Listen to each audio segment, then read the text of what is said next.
Welcome to Minnesota Chief of Police Association, ETI Online.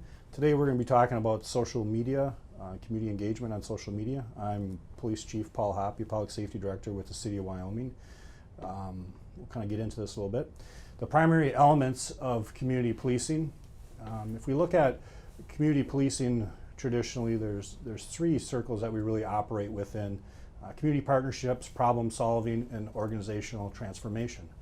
The greatest of the three circles is organizational transformation, and we as organizations are constantly transforming and adapting to the environment around us in order to stay relevant when it comes to community policing and how we engage our communities, and using the technology as it gets developed and other strategies as we try to be relative with our communities and engage our communities. Within the center of the three circles of community policing is the media, and how does the media fit within our partnerships, our community partnerships. The media represents a powerful mechanism by which to communicate with our communities. It can assist with publicizing community concerns or available solutions such as services from government or community agencies, or new laws or codes that will be enforced. In addition, media can have a significant impact on the public perception of policing, crime problems, and the fear of crime. Traditionally, in law enforcement, we've used basically four types of media. Television, which a lot of times we're reactive when it comes to television. We're responding to the narrative of what television puts out as far as police perspectives or crime going on in your community. Newspapers, we can sometimes have a proactive approach and write articles for newspapers. Magazines and print publications, which are the brochures that we often put out for public safety announcements in community policing efforts. But today, social media is the fastest growing media market, and the question really becomes who controls it. Previously, we are kind of reactive when it comes to television, but in social media, there are channels. They belong to us. We control the narrative on them. And that's really the benefit for social media as we go on forward as far as community engagement goes. Information must reach people in order to reach its potential, and that's kind of the approach we've taken in Wyoming when it comes to our social media. Invisibility is a fate much worse than failure. To be invisible on social media, I think, is worse than trying to actually approach social media in a positive manner and take the initiative. I think sometimes we have a tendency to not, as law enforcement communities, not take that risk because we're fear of failure. And I think that's not an approach that we've taken in Wyoming. We've done just the opposite. We've actually put ourselves out there, we've taken some risks, and we've seen some great rewards from it. Today, Facebook has more than 1.7 billion members. 60% of Americans are on Facebook. 91% of mobile internet use is on social media. 86% of mobile internet users report using their devices while watching television. And the generation between 45 and 54 has grown by 45% since 2012, and now dominates the Facebook. And those are some of the demographics just on Facebook. And so when we look at our social media efforts, we are really targeting demographics, and we use two primary platforms. One is Facebook, and the other is Twitter. Twitter has more than 2.2 billion members, and they represent between 18 and 29, with 31% of all Twitter users. The half-life on a Twitter post is about 18 minutes, while a half-life on a Facebook post is about 90 minutes. It's important to know that as we are posting information on Facebook and Twitter, we know that the information we put on Facebook is going to last longer before its half-life. Therefore, we'll put content on Facebook and we'll let it sit longer before we repost. Where, like on Twitter, we know that that's moving much faster, so our content is turning over much quicker on Twitter. And it's all driven to basically the demographics on the two platforms and how those platforms are used differently. What is our intent? Is to create a platform that engages people. Community outreach is a modern way of communicating, social media. Where are the people? And the people are on social media. Are you reaching out to the people, or are you waiting for the people to come to you? In Wyoming, we've taken the approach that we're going to reach out to the people. We're going to where they are, and our people are on social media, and we're not going to wait for them to walk in our front door or grab the PSA announcements off our printed brochures. We're actually going to go out and take the initiative and actively reach out to our community on social media, or what we call our virtual community. Crime prevention. Part of our initiatives is to be informative. Where do people go to gather their information? And as you looked at the previous slides, when we talk about who's on what platforms and what the demographics are, more people gather information nowadays on social media, from news, to coupons, to everything else, entertainment. It's all coming off of social media. So we have taken the initiative in Wyoming to make a presence on social media, because that's where people are going to gather information. Criminal investigations and solving crimes. How do you solicit information from your people? Social media has become our #1 source of gathering tips. Again, it focuses back on reaching out to those individuals in your community where they're located, and if they're located on social media, we're going to social media with some of our crime investigations, putting information up there and soliciting information from our virtual community to help us solve crimes. And finally, controlling your narrative. Protect your brand. If you're doing positive things in the community, how do you tell your story? For us in Wyoming, we showcase the positive things that we're doing within our community. We use the social media platforms to get the message out to our community that we're engaged with our community, that we're doing positive work in the community. We want our community members to see the things that we're doing for them, how their tax dollars are being spent. So the platforms that we're focused on, or the platform of social media, and our intent and what we're focusing on, is community outreach, crime prevention, criminal investigations, and controlling our narrative, or protecting our brand.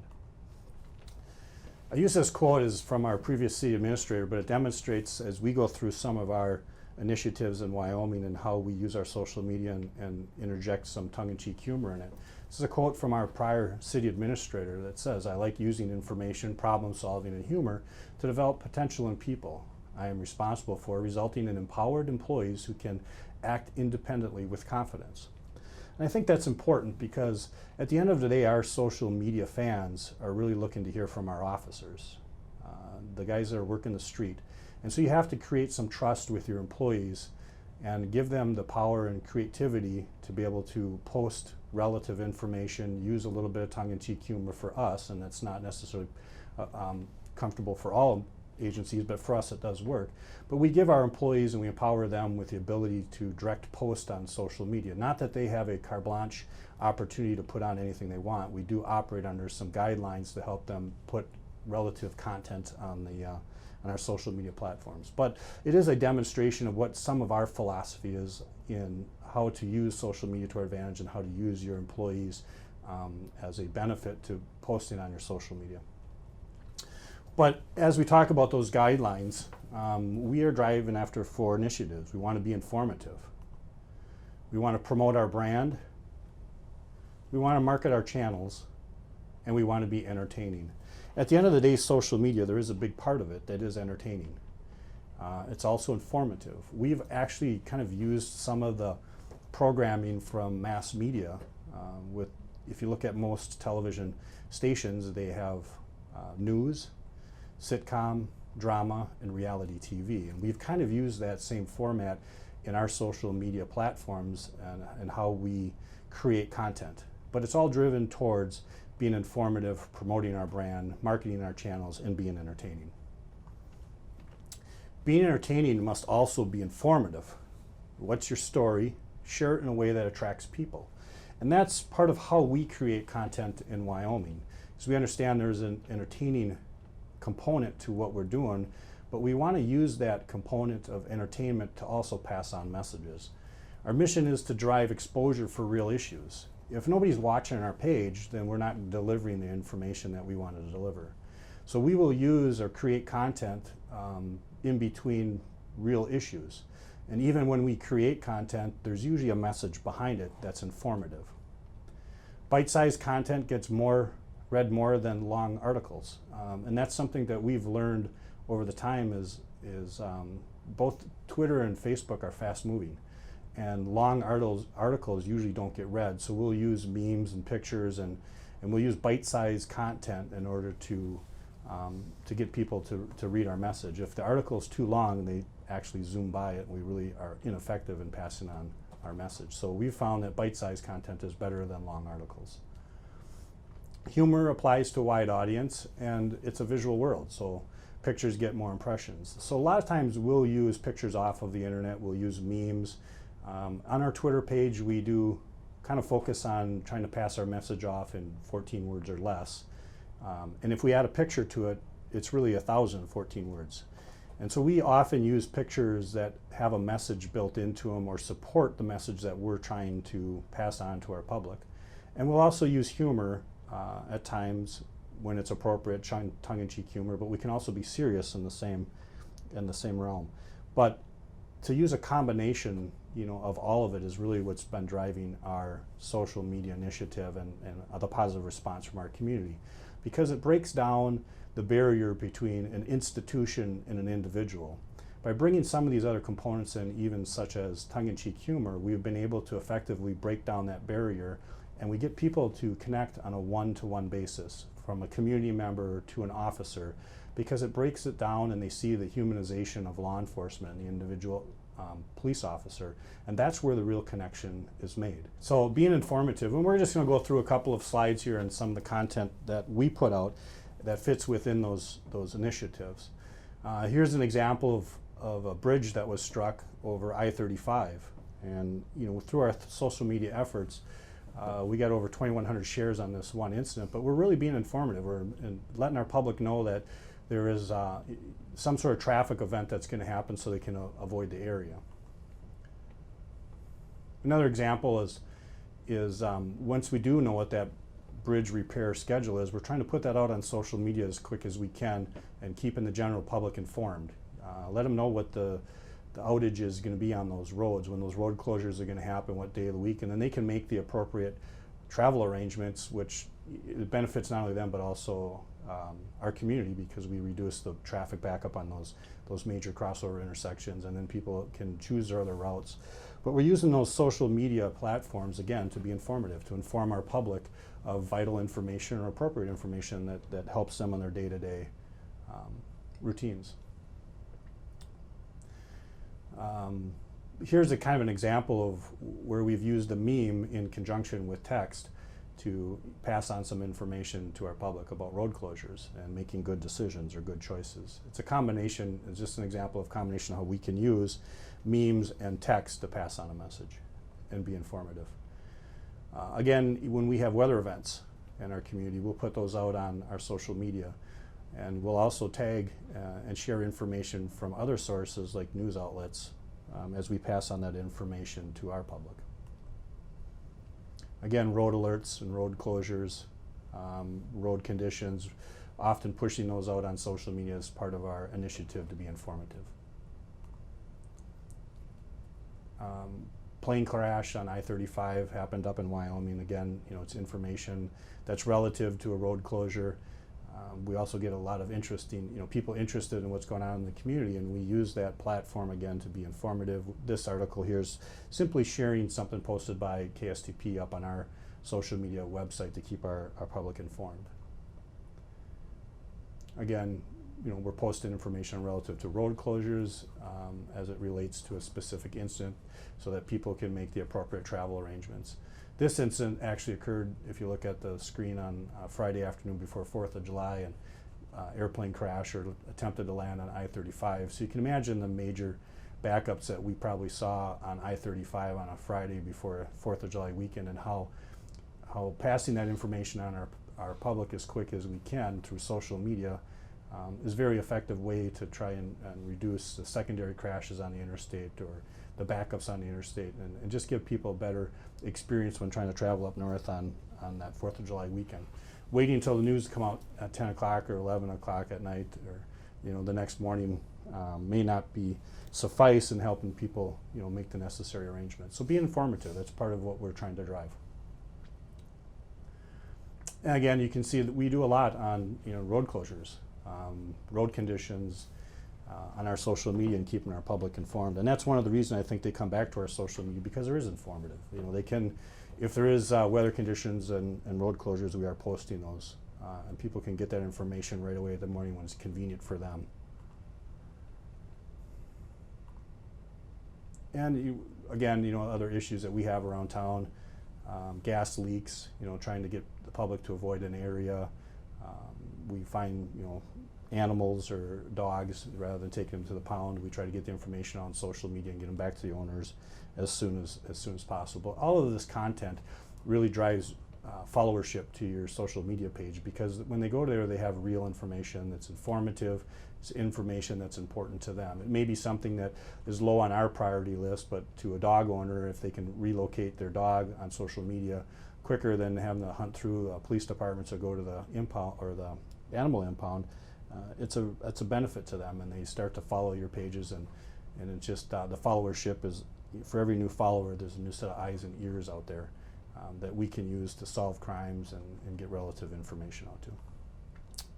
We also use our social media for crime alerts. Anytime that we have a press release, we put it out on social media before the major media outlets get it. It's our opportunity to present our narrative before somebody else tries to put a spin on it. So anytime that we create a press release, the first place it goes is on our social media platforms. We get ahead of the narrative, we state the facts of the incident. It's harder for mass media than to come in and try to recraft your narrative after it's already been posted. We also use memes in conjunction with text. The cartoon characters here would represent mail theft. The Grinch, it's around Christmas time, and we see people stealing packages off of doorsteps or out of mailboxes, and it's something that every community deals with. Here we're simply bringing it to light to our community as a crime alert, so to make arrangements to have their packages put someplace else to prevent the crime, not wait until it happens. We also use our social media to pass on your information. When you post relative information for your department, if it is more of a regional assistance, we'll post it on our social media to help you out. So it's a virtual partnership, not only with our community members, but also with our profession and sharing information. Again, we're using memes here in conjunction with text for car break-ins. Happens in every community, and when we see a spike in car break-ins, we get on our social media and we're informing our public of a crime alert so that they can make the necessary arrangements to be proactive in trying to prevent the crimes from happening. Phone scams is another, IRS phone scams. We all deal with those in our community. Again, we're putting this information out as crime alerts to our community and using the social media platform to get information out. And some standard public safety announcements from other organizations that we also see in our community, like every other community, passing that information on our social media platforms. And promoting your brand. We're doing nothing different in Wyoming than any of the other communities are doing around the state. We have great community engagement with our residents, and sometimes that goes unseen. So we use that social media platform to really promote our brand. As our officers are engaging our community in different events, or simply stopping by residents, engaging with our elementary schools, stopping by kids' birthday parties, and using the photo ops to really promote the brand of a police department that's engaged in its community. And so we take every opportunity we can when these events happen to photograph and document them, and simply post them on our social media page, supporting what our image is and protecting our brand and pushing it and showcasing it to our community.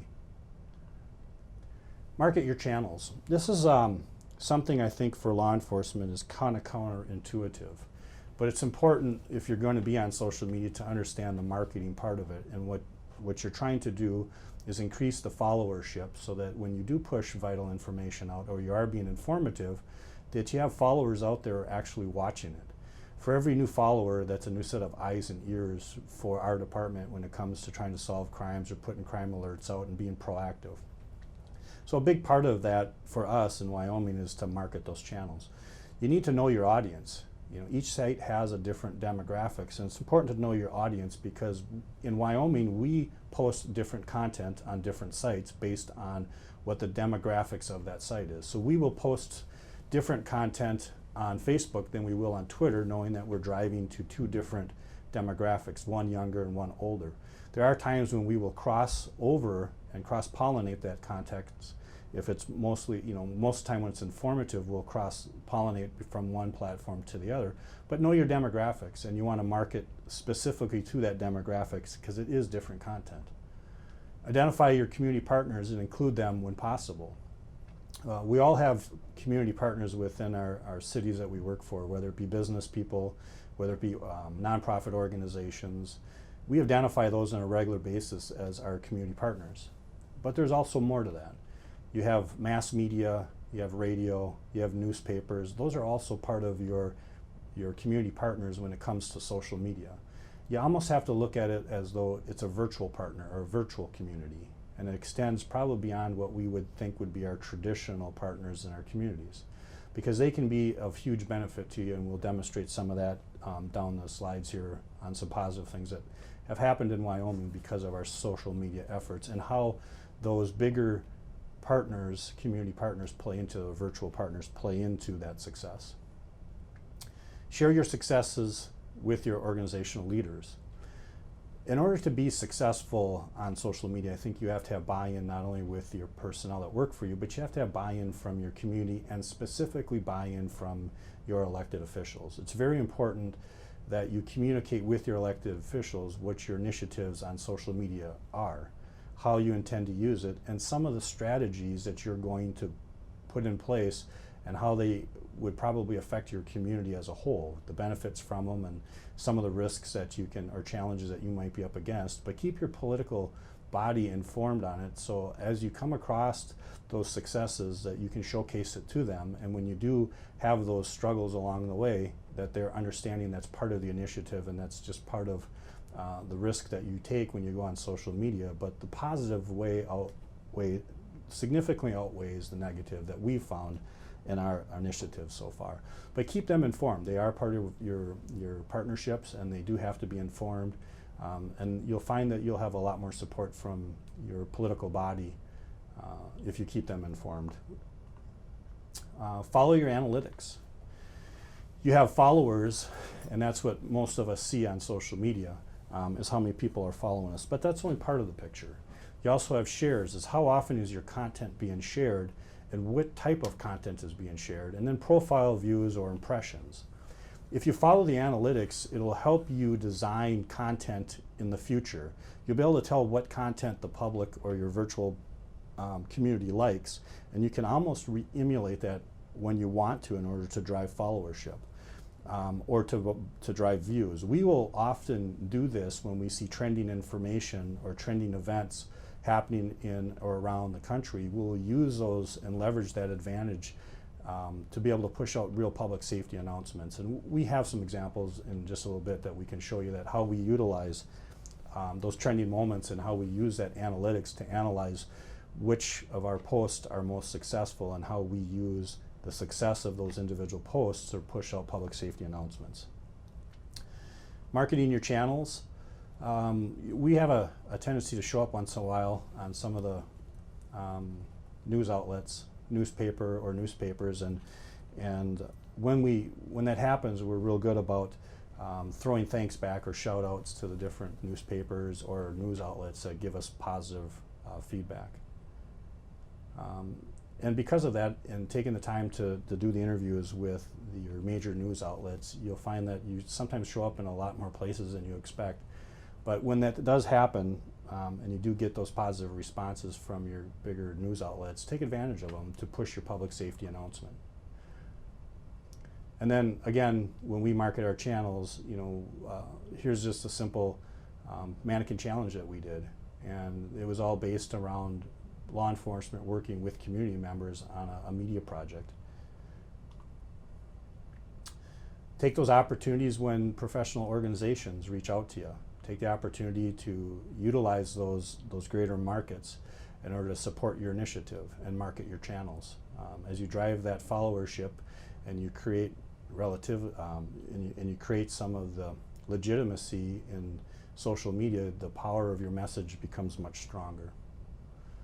And you can see that we use that on a regular basis, some of the bigger outlets to market our social media efforts and support what it is that we're doing on social media, and a lot of the initiative is driven towards humanizing the law enforcement officer.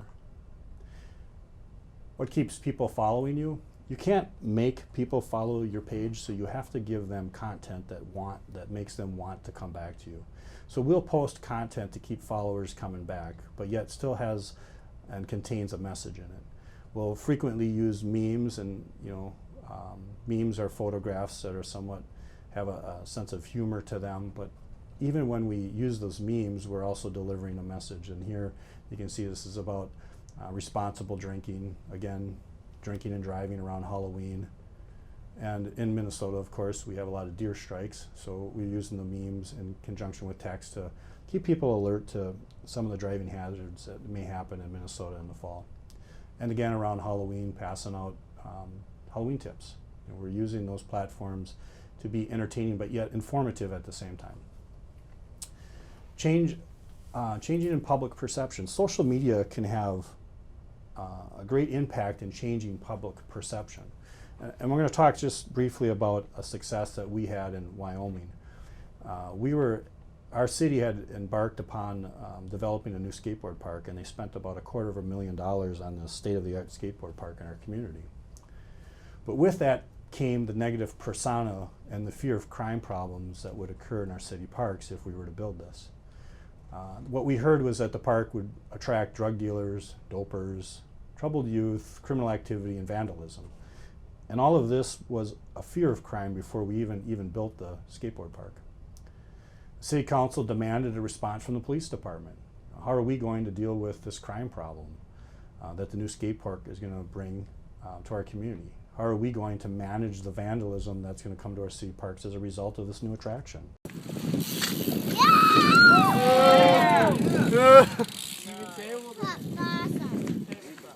Did you see me in the air like this, 10-4? We have a unique officer in our department that's about 45 years old, and he's a BMX bike racer and does tricks. And so we took the officer out there, I took him out there, and we videotaped him doing tricks with the kids on the skateboard park once it was developed. And we posted it on our social media pages. It hit YouTube. It was probably all over the Yahoo News and some other major outlets. And we actually lost track of this video of one of our officers in uniform doing tricks on a BMX bike when it hit about 3 million views.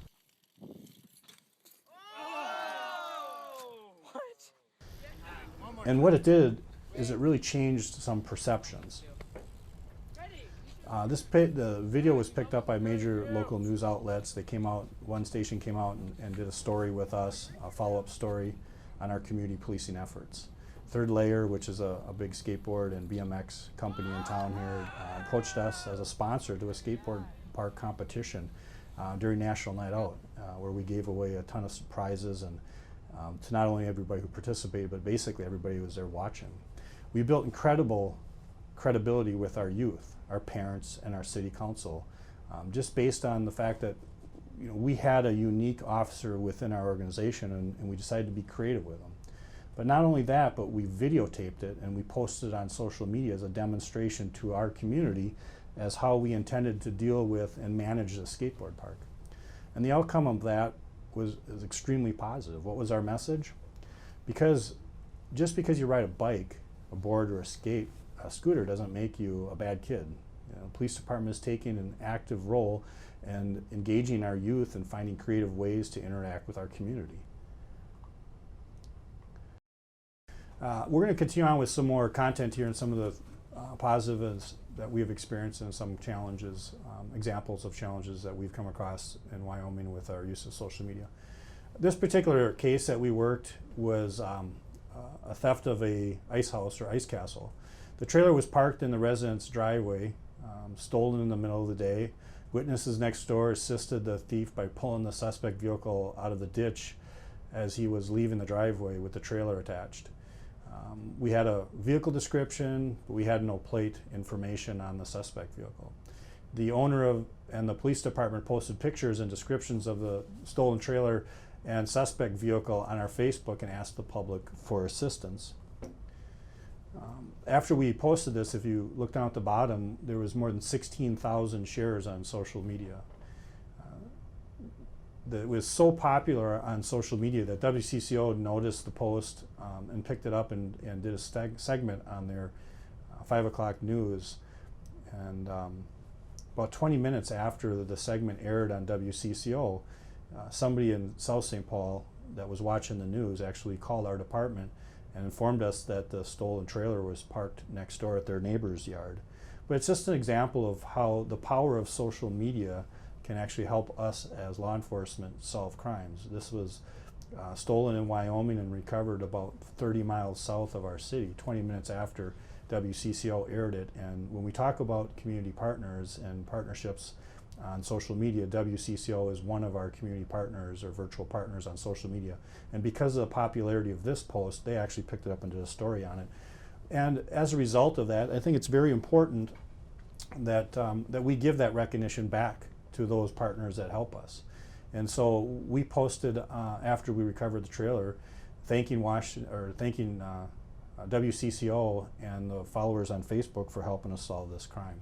And that builds credibility with your social media followers and those partnerships, and you have a greater likelihood of being able to use those in the future for different events.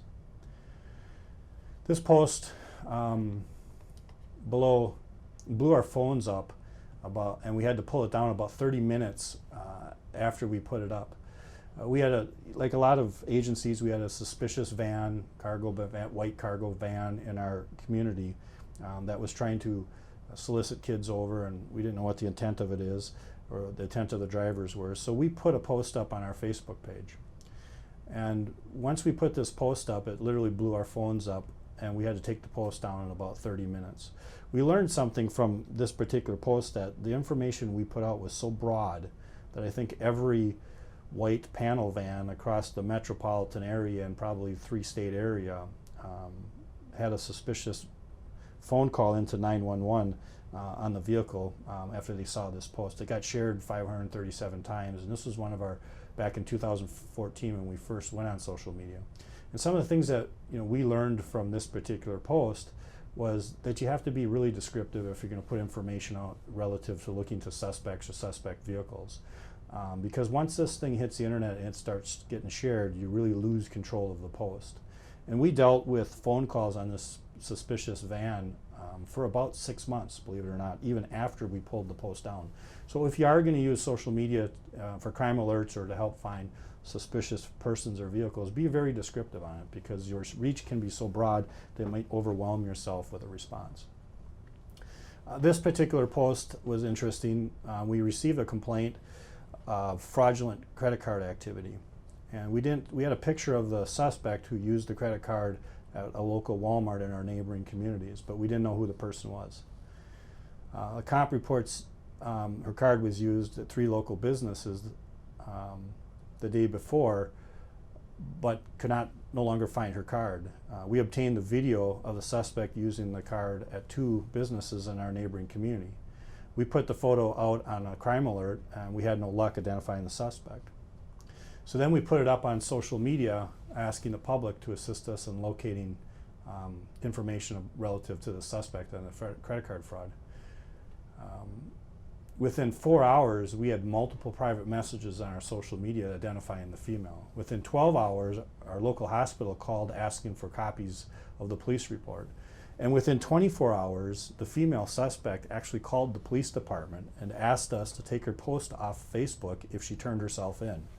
So you can see that the social media efforts and the community partners that you build and the followership that you build on social media can help you solve crimes that would otherwise go out unsolved. This particular suspect was actually an employee at the hospital. That was why the hospital was interested in it.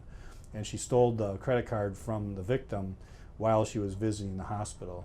She had no previous criminal contacts with us, therefore her identity was unknown. But without the benefit of the social media, the likelihood that we would have caught the suspect was highly unlikely. But because of use of social media, it actually turned out to be what broke the case for us on this particular financial crime. Here's what seems to be a simple and innocent picture. We did an interdiction stop, one of our patrol officers did, that resulted in a felony drug case. And he snapped a picture of the dope that he recovered in the container he recovered on top of the suspect's car. The officer posted the seizure on Twitter as part of our virtual ride-along. The next day, investigators developed the suspect as an informant. And then we later learned that the informant had been burned from the Twitter post. To us, we looked at it and we couldn't figure out, how this would have burned one of our our informants. But talking to him, we later learned that the narcotics that were in the jar is what he usually delivered his narcotics into his buyers, and the color of the car was just enough for his buyers to recognize it as his vehicle and his dope and his way of delivering it. So it kind of burnt our informant. So as a result, we changed some of our tactics on social media when it comes to developing cases. And if it's a narcotics case that could result in developing an informant, think about what that impact could be on the case if you do post those pictures, and how we know that our followership includes a variety of community members, including suspects and criminals, and they're watching our feeds also, and how some of those pictures or information might affect the development of future cases. So when posting pictures, consider the backdrop. Probably in this case would have been better to use it on the hood of a squad car rather than the suspect vehicle. Or sometimes the content can be posted at a later date, not always in the moment. And those are some of the learning lessons we had on this one. We can always post this content week, 2 weeks, 3 weeks, a month down the road. It doesn't always have to be posted in the moment. But think about when you do make those posts, how they may affect the development of future cases or ongoing investigations. So what is the real story here? Some of you may have seen this post. We did this on April 20th relative to the National Smoke Marijuana Day on April 20th, 420 holiday. We used a little bit of tongue-in-cheek humor on this post, and it went viral. It was picked up not only by our local news outlets, but it also showed up in Rolling Stone. It showed up on Yahoo News. It showed up as a segment in the late night show. And then a couple days later, KSTP picks up the story. But the real message here isn't that we made all these outlets. The real message is here. That had it not been for us using a little tongue-in-cheek humor and bringing light to what we know as law enforcement as 420 and the dopers know as National Smoking Marijuana Day. We also had a lot of calls or direct messages from parents who had no idea what it was, and when we informed them of that, a lot of them were shocked because they had never known. But we informed our public that, hey, if you think your kids are smoking or dope or using marijuana, today's a good day to check them because it's the national holiday. But the real story here is KST picks this up, and one of our virtual partners is Shakopee Police Department, and they have a great program for substance abuse scholarship. And the likelihood that this segment is picked up 7 days after our post of the 420 is probably unlikely, but because of that original post, this story happens, and here is the real story. It's showing the positive effect that law enforcement is having even on those addicted to controlled substances. And so social media can drive your messages and your initiatives and develop secondary stories off original posts, which are really the real story that we're trying to push out, and that's sometimes awareness. Who are your community partners? A lot of times you'll see us post just a simple picture of the radio. Our guys are millennials that post on our page, and we know that millennials are people that are following us, and so they'll just post a simple picture of them listening to the radio on 93X. And as a result, 93X is always promoting our social media efforts and our page. We know that they're watching us, and so sometimes we'll put that plug or shout out to them, and they reverse it back, and they'll talk about our social media efforts and the positive effects of it. And it's part of our marketing strategy too. We know who our community partners are, and we're using those to our advantage, or leveraging the success, leveraging their followership to support our followership. We also promote our local businesses when possible. They're another one of our community partners, and we put plugs into them on our social media. You have your major outlets, Star Tribune, Fox 9, 11, 5, WCCO, major outlets. We know they're watching our pages. So we'll a lot of times put content out there trying to solicit involvement from those community partnerships. But we also give them positive feedback when they do support us, and that's building in that relationship between police and mass media. Here you can see that, you know, not only are we posting relative traffic information, and the community is asking us or giving us information, and we're just retweeting information out on our page to drive exposure.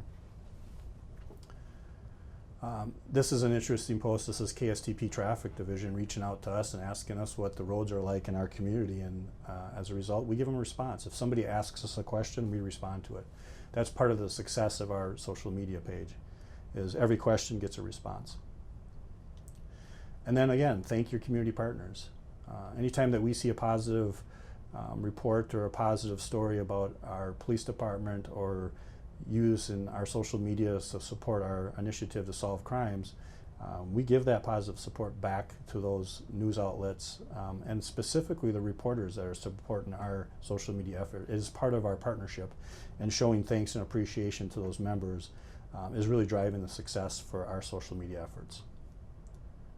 Sometimes it can seem a little foreign for law enforcement, but it actually goes a long ways in developing those relationships with those larger news outlets and media, mass media. Here's a thing that we started doing just recently, and it's picture recognition. About once a week or once every 2 weeks, we use this same picture, and what we end up doing is I'll take a call that's interesting or supports our initiative or supports our brand, and I'll write a story about it. Now, I'm writing the stories how a reporter would write the story. It gives us an opportunity to take an interesting crime or an interesting event, and we write the narrative like a reporter would write the narrative. The difference is when we write that story, it's our narrative. We push that narrative out and how we want it represented. And what we're finding is a lot of the news outlets and our local papers are literally copy and pasting those stories right into their newspapers. So when we talk about script your narrative, we're literally scripting our narrative. We're writing the story, and we're putting the perception on the story and the narrative that we want pushed out, and we know that our local news outlets are watching it, and so we're feeding them the information that we want them to post that supports our initiative, and a lot of times it's purely just brand protection or brand promotion. So the Twitter page, we'll talk a little about Twitter. Twitter is a really fast-moving platform. It's different than Facebook. It's a younger generation, and it moves very quickly. So we've developed 2 programs on our Twitter page, one of which is called #TalkingTuesday, and the other is going to be what we refer to as our virtual ride-along. The #TalkingTuesday is very simple. Followers tweet in questions they may have for an officer, and we respond accordingly. On one day in November, we had over 53,000 views on our Twitter page, simply following our #TalkingTuesday. We also call our second program, which is Tweet the Beat, or what we call now a virtual ride-along, and it's simple. It's a virtual ride-along where an officer tweets his activities through the course of his shift, just like somebody sitting next to him in a passenger seat. We all know as law enforcement, we get the requests of people that want to do ride-alongs, and we took the approach of, why not give 1,000 people a ride-along in one shift? And so we use that social media platform to tweet out everything that we're doing through the course of the shift, everything from the report writing to making arrests, so that the public gets to see what it's really like to be an officer and some of the things that we deal with through the course of the day. So the Twitter, the #TalkingTuesday is very simple. It's a question and answer. The more relative the questions, the more relative the answers. And sometimes we get some pretty entertaining questions, and we respond with our tongue-in-cheek humor in an entertaining fashion. But when it's a good question, we give them a solid answer, and it makes us very approachable. You know, it's when we talk about community engagement, we're using that social media platform to engage our community. We're giving our community the opportunity to ask questions of our officers that they normally wouldn't ask. They're not going to call 911, nor should they, to ask some simple questions about, you know, how many people are on your department, what kind of rotation do you work, and so that gives them a platform to simply ask the questions that they're interested in. And our approach on our #TalkingTuesday is that we respond to every question that is asked. So if it is a serious question, they get a serious answer. If it is a humorous question, we give them a somewhat humorous answer. But it's simple things. It may be, what's the legal limit of the tint on a vehicle that's allowed? And it might be something, more entertaining. In here you can see some of the posts as we go through them. They're good questions. What do you do if you're a person with a conceal and carry handgun? And how do you react? And the officer responds accordingly. But we also use humor at times. When kids are asking us questions with some humor in it, we'll give them a humorous response. We'll use some of that tongue-in-cheek humor, and that's part of the success, I think, of our Twitter page, is that we're showing the human side of law enforcement officers. We're showing them that we're not just stormtroopers out there, that we're normal people. We do have a sense of humor, but we can also be serious when necessary. Here's an example of that, where somebody tweets us in a algebra question, and the response is the perks of being a police officer is not having to ever do that. And that's just an example of how we use the tongue-in-cheek humor a little bit with our community, with our virtual community on Twitter, which is driving some success. But we're also giving them real information. We see this with vehicle equipment all the time. You guys do too. And we're just telling them, hey, you can do this, you can't do that. You can see here's a PSA that we're pushing out on Twitter. A picture of a pill bottle. Somebody made a prescription up for marijuana. Again, you see the reference to 420 on there. And we're simply posting this stuff that we're coming across, that our officers are coming across. And one of the greatest successes that we're having on Twitter is all of this stuff is being posted by our patrol officers on the street. It's not the police chief or the comm center push, and it's coming directly from the officers on the street. Real content, real things that they're dealing with on a regular basis. And what we're trying to do is we're trying to let the public see what is it that we're doing, through the course of our shift. How are your tax dollars being spent? And you can see as these posts go through, the question becomes, who's driving your content? Are we creating this content, or is the public creating the content for us, and we're simply just responding to the questions?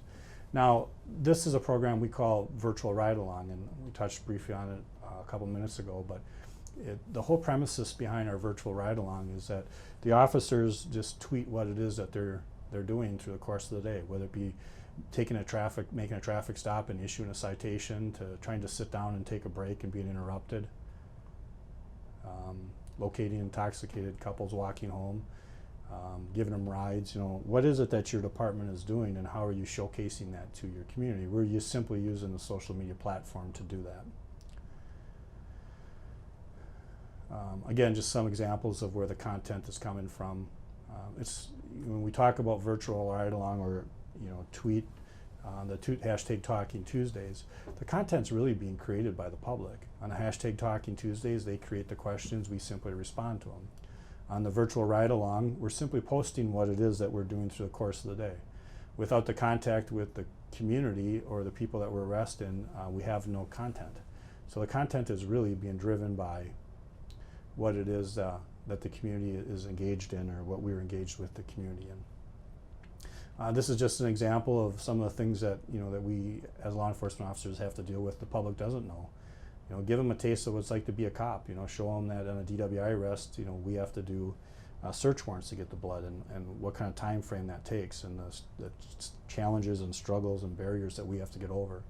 And then again, humanizing a law enforcement officer, right? We're trying to take breaks. The officers are on the street, they try to take breaks, and they keep getting interrupted, and that's partially what they're talking about here. Is, you may see us at the restaurant eating, but do you really realize it's a lot of times our guys are getting up and leaving the meals because the calls are taking priority, and we're just showing them a piece of that. And even here we're adding a little bit of humor in and playing on the stereotypes a little bit of law enforcement. We also include in our Twitter page and our virtual ride-alongs is the funny things people say to officers. We've all been out there where at parties or gatherings when people are always asking us, what's the funniest thing someone's ever said to you? Well, it's entertaining, and we're using those comments that people make as an entertainment value of marketing our Twitter page and our social media efforts. But again, we use those as filler content. We use them as an entertainment portion to fill in between what are our real issues and to gain followership and market our page. But there are advantages of it. I mean, here's an example of somebody who had a contact with an officer, and they posted directly on our Facebook or Twitter page, about the positive interaction that they had with law enforcement. And again, we respond. When we get these messages, we respond back to them, and then so that people can see that there's a huge support for law enforcement out there, and the benefit to posting and showcasing the things that you're doing. Here's an example of when we talk about utilizing trending events or popular events in the moment. Some people may have seen our Justin Bieber post that we did during Super Bowl. We knew that Super Bowl is one of the most followed programs on television, and we simply took that trending moment and leveraged it to our advantage.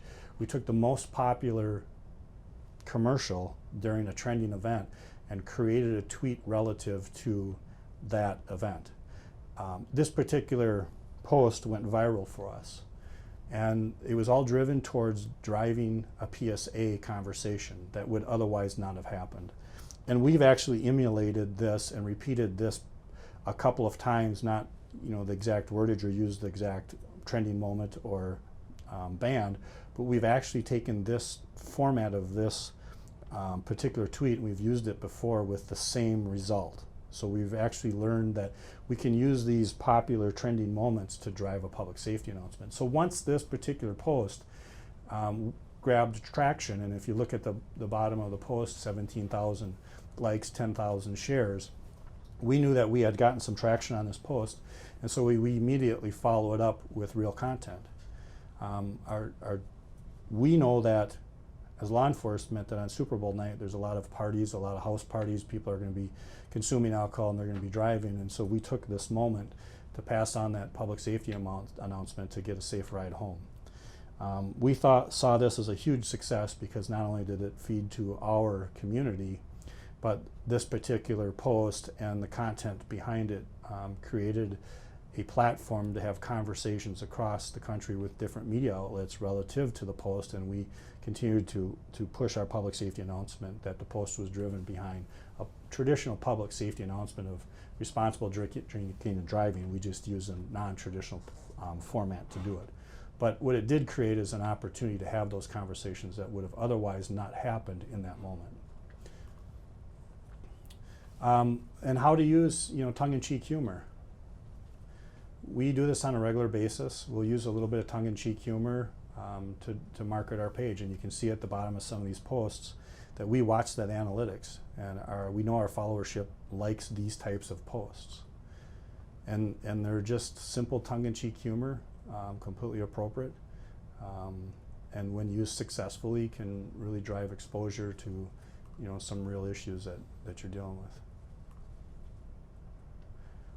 But at the same time, we try not to lose focus on who we're serving. Who are the people that we're serving, who are the most important people.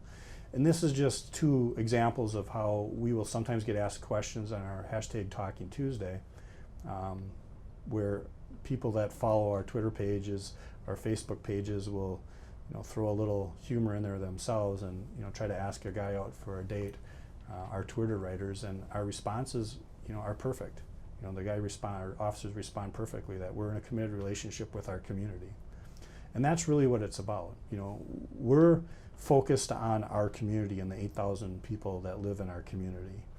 And we may at times go viral on the internet, and that's fine, but we're still focused on providing police services and crime prevention and solving crimes for our community. And that's really what we're driving our social media page towards.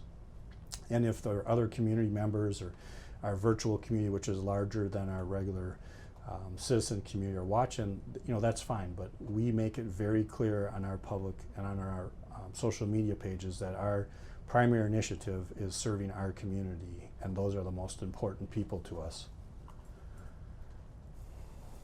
One thing that has been a huge success relative to our social media efforts is that we have a big followership of residents in our community. And we know that because on a daily basis, people in our community are approaching our officers and telling them how much they like our efforts on social media, Facebook or Twitter.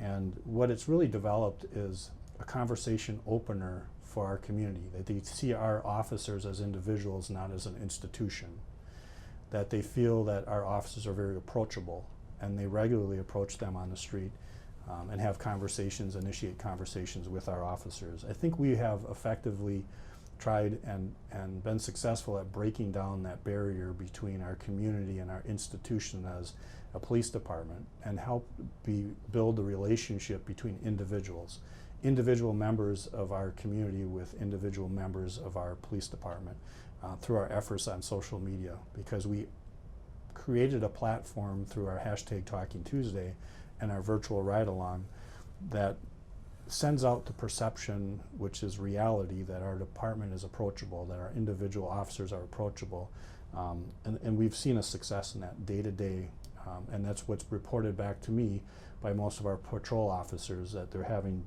very positive interaction with our community members as a result of it. This is some of the places that we've shown up on social media.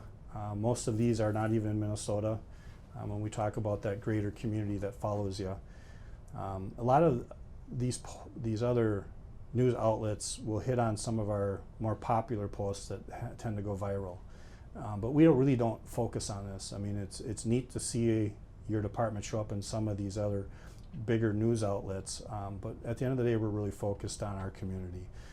We're really humble when we show up in these, and we will get interviews requests from these, and we do respond to them, and then that's our opportunity to really push our initiative, is humanization of the law enforcement officer and the positive things that our law enforcement officers across the country are doing for their communities, and trying to recraft that narrative that's in our social environment right now relative to the perception of law enforcement. So what is our exposure? When we talk about watching the analytics, we look really close at, what is our exposure? What is the success that we're having on social media? And what is our potential for reaching people?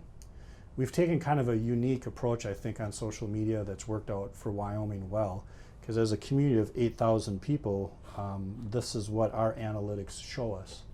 That starting, looking back at your profile list, in April we had 97,000 clicks on our profile and 1.1 million views.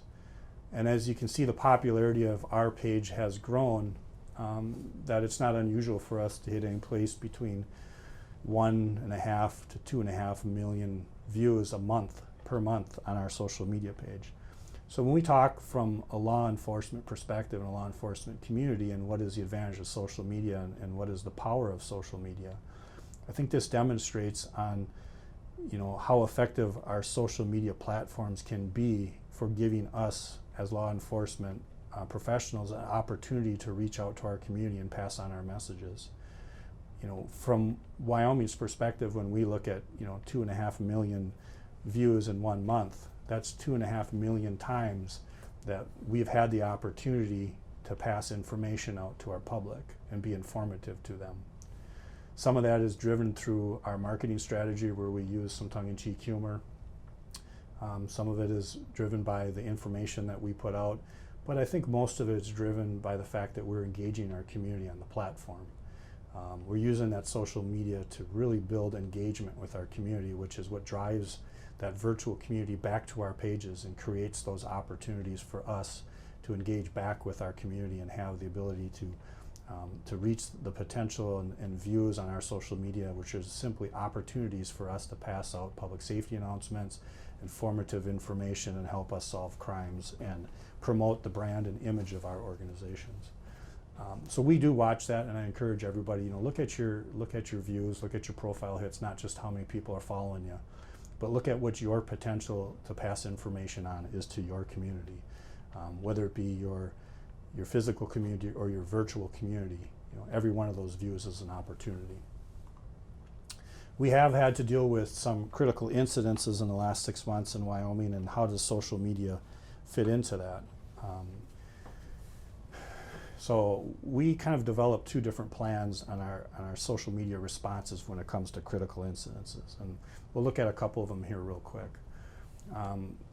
In September of last year, early September, we had an incident where we got into a pursuit, and at the end of the pursuit of a motorcycle, the individual committed suicide by handgun.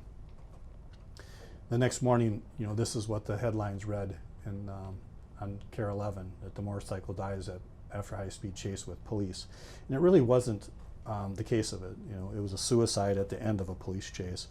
And so now we are on the reactive side of trying to recraft this narrative and use social media to do that. In this particular incident, the incident started in Wyoming and finished in Forest Lake. And so we partnered with Forest Lake on social media, and we let the information flow through social media on Forest Lake's sites because the incident occurred in their city, and trying to recraft that narrative. But to make things worse, 6 days later, this was the headlines on Channel 5 where our officer was involved in a officer-involved shooting 6 days after that event. The day of September 19th might be familiar to some people because that's also the day of the St. Cloud shootings. And we had created two responses for our social media for this particular incident. One which was going to be a more aggressive, more assertive response, really pushing our narrative out early and often. And the second response was really a no response. And what we did is we let the media kind of drive what direction we were going in. And we found that because of the St. Cloud shooting, there was really no interest in this event that happened in our community. So we took the no response approach to this, and we really didn't push anything out on social media. So we recognized that there's advantages and disadvantages to social media. And when it comes to managing critical incidences, we really have two plans in place. And what determines that is the response that we get from our community or mass media.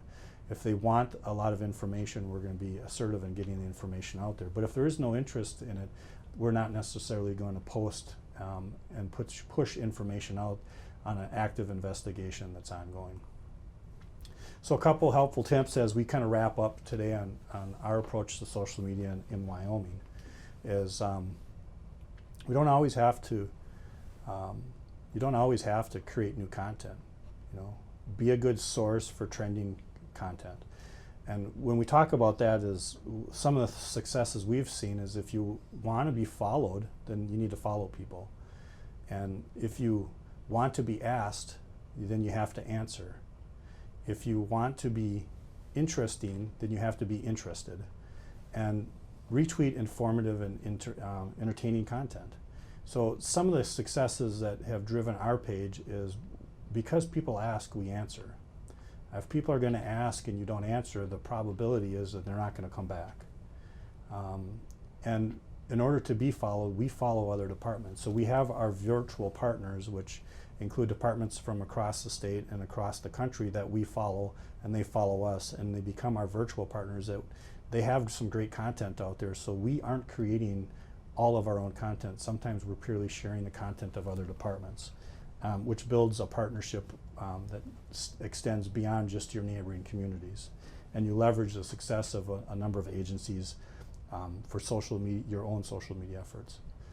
And don't be afraid to be criticized. Don't be afraid of criticism. What we found is when we originally launched our social media efforts that we had our critics, and they posted on our page, but we let our positive supporters neutralize the critics. You have far more positive supporters than you do negative supporters out there. And social media becomes a platform to simply bring it to light.